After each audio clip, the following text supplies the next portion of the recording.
Hi everyone and welcome to Mark's 900, I'm Mark. Well, last time we did a thorough strip down on the back end and a really good clean, which included some painting. I've got to say that the rear sprocket that I painted is still looking really good and I'm very pleased with it. Just a few points on that video though, which I thought about whilst I was watching it back. So firstly, I did notice that my rear tyre is squaring off. It's very typical for my kind of riding, where I commute and do short bursty rides on dual carriageways. So I'm basically accelerating really hard in straight lines.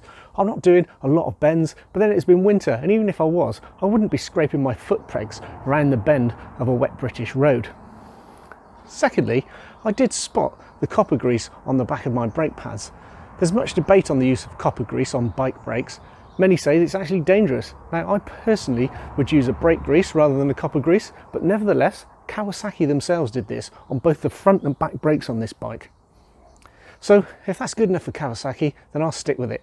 Now, I'm interested in your thoughts on that one. And lastly, if you've had the back of the bike up, make sure you secure the front wheel. I put a chock in the front of mine and I also zip tied the front brakes on, because what happened was I had the bike up on the stand and I started to undo some nuts on the back of it and I actually pushed the bike forward slightly. So learn from my mistakes on that one. Anyway, on with this episode, and I'm going to do some work on the front end, which should be a little bit easier. I'm going to remove these side panels on both sides, and then I'm going to get onto the radiator and I'm going to remove that radiator guard that I put on the bike when I first bought the bike 10,000 miles ago. Now, I don't really know what to expect. It was a really cheap radiator guard, so is there going to be rust and corrosion under there? I really don't know. Now, if there's enough time at the end of all of that, I'm going to remove this tail piece, because what I've done is I've put a USB drive in the back of there, or a USB charger, and I've never used it, not once. I've actually got a USB charger at the front, which I use all the time, but the one in the back I've never used, and it just kind of gets in the way of that being a useful sort of boot space, as I call it. Right, let's get on with this front end strip down then, and I'm pretty sure the only tools that I need to do it are a small pointy thing and a set of Allen keys. Now, I'm sure there's a proper tool for getting these plastic rivets out, but I'm sticking with this for now. And a small point on my Allen keys. What I did notice about these is they're very robust, really good set of Allen keys, which I bought from Halfords, but they've gone a little bit loose. Now, in order to tighten those up, what you actually need is an Allen key. Now, what sort of psychopath comes up with an idea like that? Anyway, let's get on with it and start stripping this down. Okay, the first thing I've noticed is that this bolt that needs to be undone here, I cannot get to with my big clumsy set of Allen keys, so I need to get one of these onto it to get it off. Okay, there's the side fairing off. All that took was 3 little plastic rivets and a couple of Allen bolts. So looking at the bike, I've left this part on because it's got all this attached to it, and that's given me enough access now that I can get to the nut and bolt that hold on this radiator guard, because that is the bit that I want to take off. Not an awful lot of dirt under here, nothing that was very surprising. It's actually very, very clean, but I'll probably just give it a dust off and that's about all. Okay, there's the other side off. Now, what I have realised is that actually you only need to take 2 of these plastic rivets out, because one of them that I took out was this one at the front, and there's no need to take that one out if you're leaving this part on. Same goes for the other side. So I've left that one in there. I may take this part off here, just because I've never really been particularly happy with the fit. You can see that it's sort of got a bit of a gap there. So I'm just going to see if that's something that I can fix, or whether that's just this bike. And then, as I say, we've got these nuts and bolts exposed now that hold the radiator on, radiator cover. So I'm going to get that off and have a look at the state of the radiator.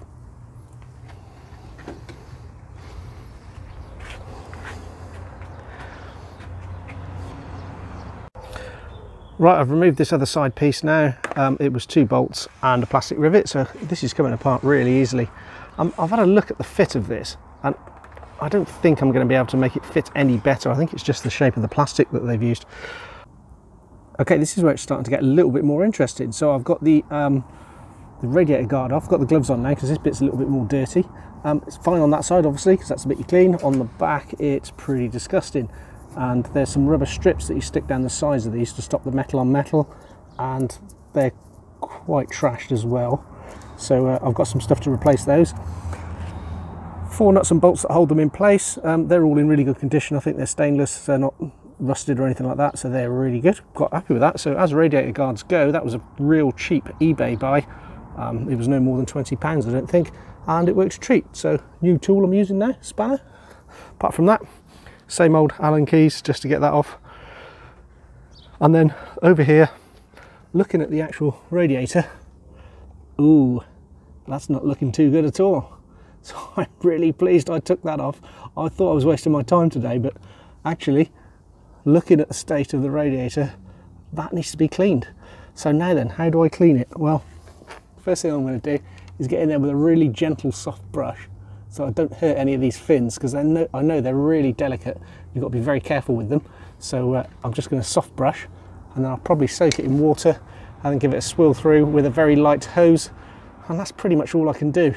I know people have suggested various chemicals and things on YouTube, but I'm just going to stick with the basics and get that mud off as best as I can before I put everything back together. Right, I've had some success with this. The brush isn't doing an awful lot, the gentle brushing, because this stuff seems to be sort of compressed oil and muck that's been pushed in between the fins. So what I've actually managed to do is get myself a very small zip tie, and it fits in between the fins.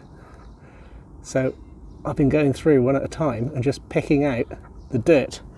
Well, that's going to take me an awful long time. I'm sure there's a tool for doing this, but I'm going to have to stick with my zip tie for now. So I'll see you in a few hours when I finish that job.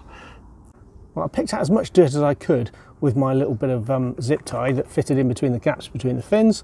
I haven't damaged any of them, so that's good news. And then I got a bit bored of it, if I'm honest, so I ended up with some very hot, slightly soapy water and a soft brush, and just went in the direction of the fins like this, very gently, and that got a load more off, so I'm quite pleased with that. And then I've got my hose pipe, which I've just got on sort of normal setting.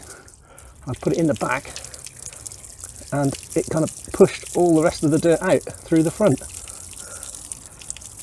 So I have given this radiator a really good cleaning.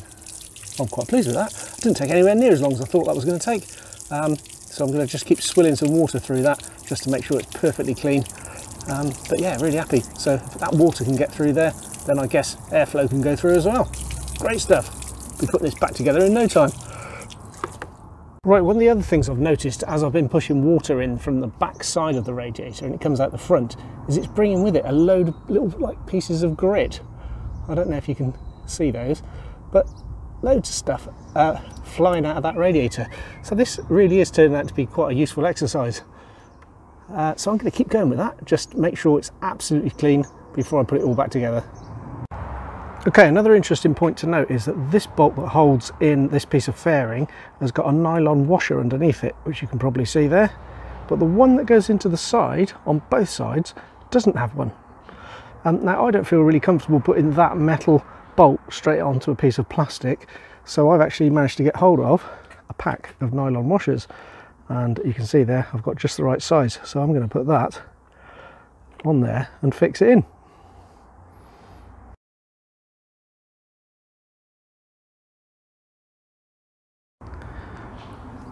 Okay, removal of this tail piece literally takes seconds. There's 1, 2, 3, 4 bolts to undo, and then there's a screw there, and there's a screw there, and then it just pops off.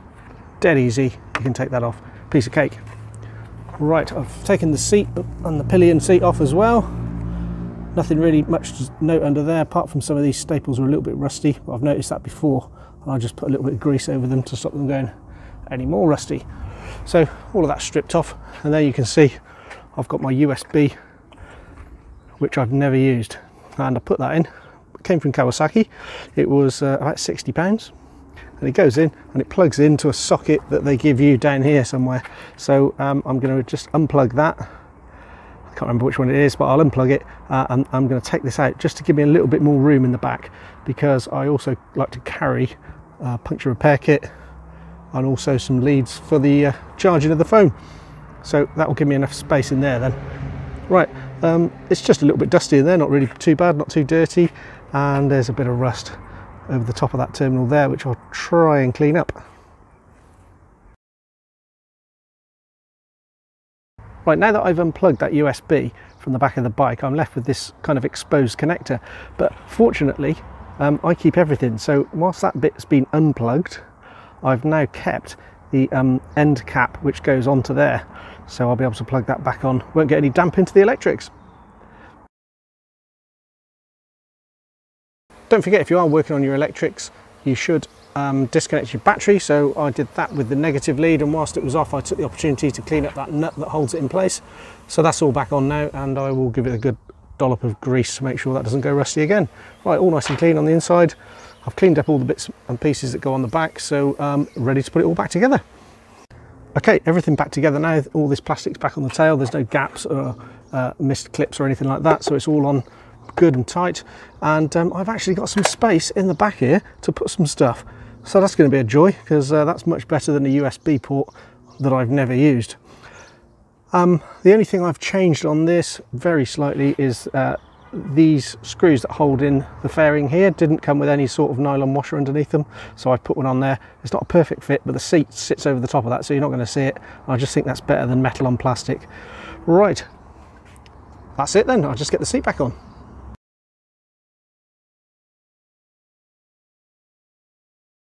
Right, there we go then. I have now finished. I've got to say, didn't take too long today, and on a difficulty level I only got through 2 pairs of rubber gloves, so I'm going to take that as an easy job. I took off that rear tailpiece and I've sorted out the radiator, so I am now confident that this bike is clean on the inside as well as the outside. I've got no festering lumps of mud anywhere that are eating into my paintwork, well, not that I know of. I've taken off as much as I'm comfortable with. I wouldn't take off any more. Now just remember, as I said at the start of all this, I'm not a trained mechanic in any way, shape or form. I'm just a bloke cleaning his bike on the weekend. So please, before you do anything, make sure you know what you're doing. And if you're not confident doing it, well, probably best not to do it. Just a last quick check-in, having put another 50 or so miles on the bike. Everything is fine, and I have to say that it sounds better. Now this might all be in my head, but I think there must have been some vibration or a rattle coming from a loose piece of fairing, because the bike just sounds much better and feels really tight when I go over the bumps or the many potholes of the Cotswolds. It also seems to be running cooler, which, let's face it, is no surprise given what I've just hoiked out of the radiator. For me, I'm really pleased that I did all this, but someone did mention to me on part 1 of the video that I should check underneath the petrol tank. All I can say to that is, oh yes, I probably should have done, seeing as I'd already removed all of the fairing around it. Maybe I'll have to do that as a part 3 and see if there are any hidden nasties under the tank, or perhaps that's just one I'll leave for next year. Anyway, whether you're giving the bike a quick wash, a thorough strip down, or nothing at all, just keep those chains oiled, and I'll see you soon.